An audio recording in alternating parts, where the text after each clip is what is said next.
ক্রীড়াঙ্গনের যে কোনো ডিসিপ্লিনে উন্নতি করতে চাইলে লম্বা সময় ধরে পরিকল্পনার বিকল্প নেই। দুঃখজনক হলেও সত্যি, এই বিষয়ে জানা সত্ত্বেও নানা প্রতিবন্ধকতায় এই পথে যেতে পারে না দেশের ফেডারেশনগুলো। তবে সীমাবদ্ধতা সত্ত্বেও সম্প্রতি দক্ষিণ এশিয়ান গেমস নিয়ে ভলিবল হাতে নিয়েছে স্বল্পমেয়াদী পরিকল্পনা।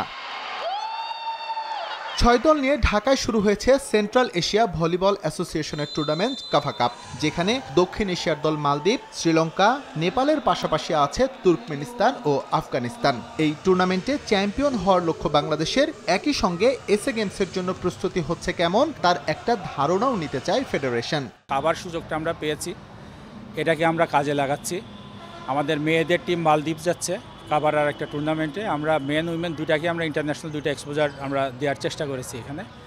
আর ডেফিনেটলি এটা বসার পরে আমাদের মূল টার্গেট, আমাদের শর্ট টার্ম টার্গেট কিন্তু আমাদের বেসিক্যালি এসএ গেমস।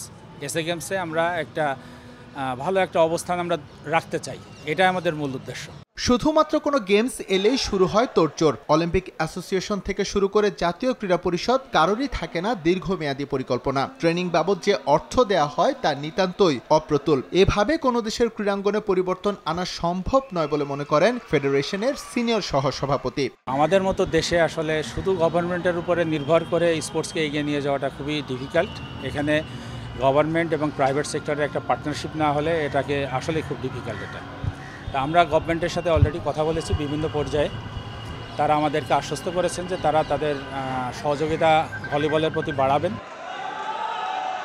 এদিকে দক্ষিণ এশিয়ান গেমসের আগে হাতে পর্যাপ্ত সময় না থাকায় আপাতত স্বল্পমেয়াদী পরিকল্পনা ভলিবল ফেডারেশনের। জাপান থেকে কোচ আনা হলেও এখনই বড় স্বপ্ন দেখাচ্ছেন না তিনি। গেমস থেকে পাওয়ার রেজাল্টের উপর ভিত্তি করে পরবর্তী পদক্ষেপ নিতে চান এই কোচ।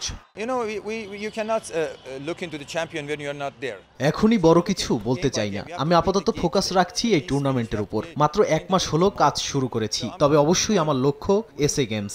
সেখানে কেমন করে বাংলাদেশ তার উপর নির্ভর করছে অনেক কিছু। এটা সত্য, সফলতা পেতে চাইলে ইয়ুথ লেভেল থেকে কাজ শুরুর বিকল্প নেই।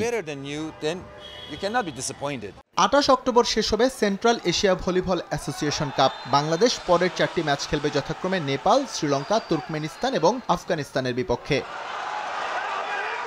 এস এম ইকবাল, সময় সংবাদ, ঢাকা।